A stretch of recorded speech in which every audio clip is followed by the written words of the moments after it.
بسم الله الرحمن الرحيم والصلاة والسلام على خير خلق الله.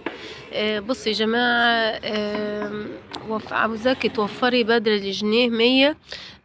جايبه لكم الوصفة الملكية اللي توفر عليكي بدل الجنيه 100. اولا هتعمليها من كل حاجة مرمية. بصوا يا جماعة، انا يعني النهاردة بدل ما ارمي القشر اللي عندي ده، مش ده على فكرة مش قشر برتقال ولا قشر يوسفي.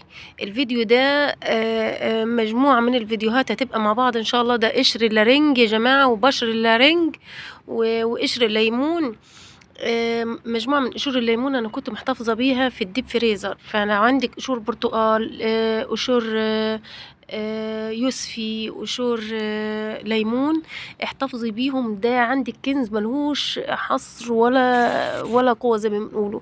عندك هنعمل بيهم وصفة فعلا ملكية، وهتوفر عليكي بدل الجنيه 100 فعلا. الوصفة دي هتستخدميها إن شاء الله في شهر رمضان، هتستخدميها في الأعياد، في المناسبات. هتنفعك وتخلي ريحة البيت عندك فواحة، وريحة المواعين فظيعة، وريحة الكوبايات أبدا عمرها ما هتبقى مكمكمة ولا حاجة زي كده. بصوا يا جماعة، المية السخنة نزلت فيها القشور بعد ما قطعتها، وبشر اللارنج، لأن أنا هقول لكم استخدمت في اللارنج بعد كده. ونزلت عليهم بمعلقتين من ملح الليمون. هسيب الكمية دي كلها لحد ما بصوا يا جماعة، هسيب الكمية كلها لحد ما تتهري في النار مع معلقتين ملح الليمون. وهقول لكم على فكرة خرافية خرافية بجد، هتعجبكم ان شاء الله، هتتبهروا بيها. من كل قشور البرتقال واليوسفي والليمون. بس انا النهارده عشان عندي مجموعة من قشور اللارنج، فما حبيتش ارميهم، فحطيتهم معاهم. على فكرة اللارنج من حاجات ريحته خرافة خرافة خرافة. جربي تحطي نص اللارنجاية او عصرة نص اللارنجاية على الكيك، وانت تاكلي اجمل كيكة في حياتك. وهقول لكم على فوائدها التي لا تعد ولا تحصر، فوائد اللارنج. بصوا يا جماعة، ضربتهم في الخلاط بعد ما تهروا هرية كويسة جدا. لو الخلاط مش ضارب معاكي، حاولي انك تضيفي له شوية خل. هقول لكم على فوائد اللارنج في فيديوهات قادمة، واستخداماته الكتيرة التي لا تعد ولا تحصى، للبشرة، للتخسيس، في الأكل والشرب. هنستخدمه في ايه بالظبط في فيديو قادم ان شاء الله. تابعوا معايا. بصي، بعد ما خلطتهم يا جماعة، نزلت عليهم معلقتين من الكربونات.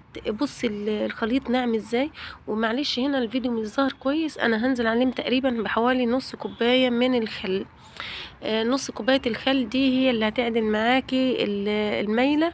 هوريكم دلوقتي الخمور كويس. انا هنزل تاني بمعلقتين من الكربونات او البيكربونات معاكي، وهوريكم ازاي التفاعل هيبقى فظيع. العجينة السحرية دي انت تستخدميها فيها في حاجات كتيرة جدا يا جماعة. بصوا، مجرد ما نزلت الكربونات او البيكربونات معايا، التفاعل بيبقى رهيب ازاي. على فكرة أنا نزلت المعلقة اللي فاتت أفتكرها كربونات، ما طلعتش كربونات، دي طلعت كيس أنا حاطة فيه معلقة دقيق، فمعلش يعني اعذروني. دي الكربونات يا جماعة. بصوا كده، لما نزلتها على الخل وعجينة الليمون أو عجينة اللارنج أو البرتقال أو اليوسفي، بصي عملت إيه تفاعلات. وال... وال... الفوم اللي عملته فوقيها. اولا يا جماعه، العجينه دي ممكن تستخدميها في حاجات كتيره جدا. هنضيف عليها شويه خل تاني، ان لان انا نضيف عايزه تلميع الالومنيوم، لين تلميع شويه او طري شويه. الستانلس، في حاجات كتيره جدا. العجينه ده القوام اللي انا عايزاه. بصوا قوام حلو ازاي، واللون تحفه، والرائحه خرافيه خرافيه خرافيه. هتبهركم وهتخلي ريحه البيت كلها عطر ومعطره. وان شاء الله لما تحطيها كمان في تشطيف وغسيل المواعين، هتخلي البيت والاحواض كمان. اغسلي بقى الكوبايات اللي هي بتبقى فيها، هتشيل كل الزفارة اللي بتبقى في الكوبايات والمواعين يا جماعة. في الأحواض، في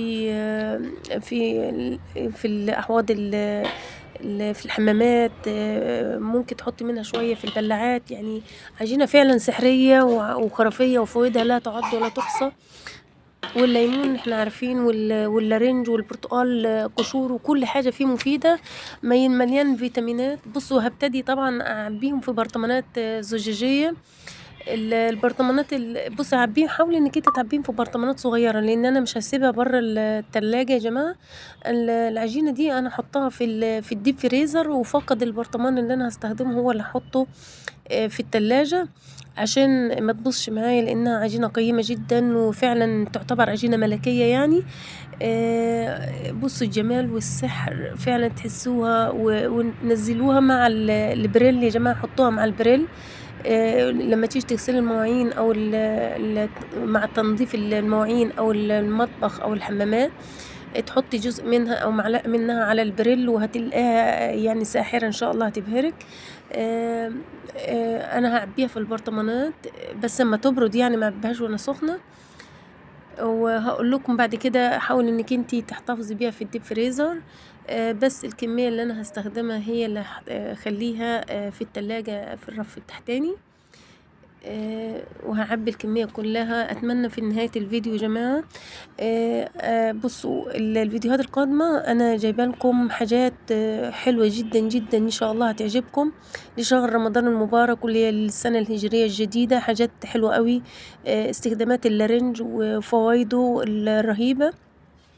فالفيديوهات فيديوهين قادمين تقريبا هعمل فيديوهين على اللارنج، وجايبه لكم حاجات هنعملها حلوه قوي منه. اتمنى انكم انتوا لاول مره يدخل عندنا في القناه يعمل لايك واشتراك ويفعل زر الجرس عشان يصلوا كل ما هو جديد. اتمنى في نهايه الحلقه ان كل ما قدمناه النهارده يكون فاتكم ويكون مفيد ليكم ولاسرتكم ولبيتكم، ويكون كمان وفر عليكي الحاجات دي موفرة علينا يا جماعة. ليه نرمي القشور واحنا في ممكن نستفيد منها؟ ما احنا يعني عايزين اي حاجة توفر علينا وتزود وتوفر علينا جنيه وقرش يعني. في نهاية الفيديو لا يسعني إلا أن أستودعكم في رعاية الله الذي لا تضيع ودائعه. دمتم في حفظ الله وأمنه، والسلام عليكم ورحمة الله وبركاته.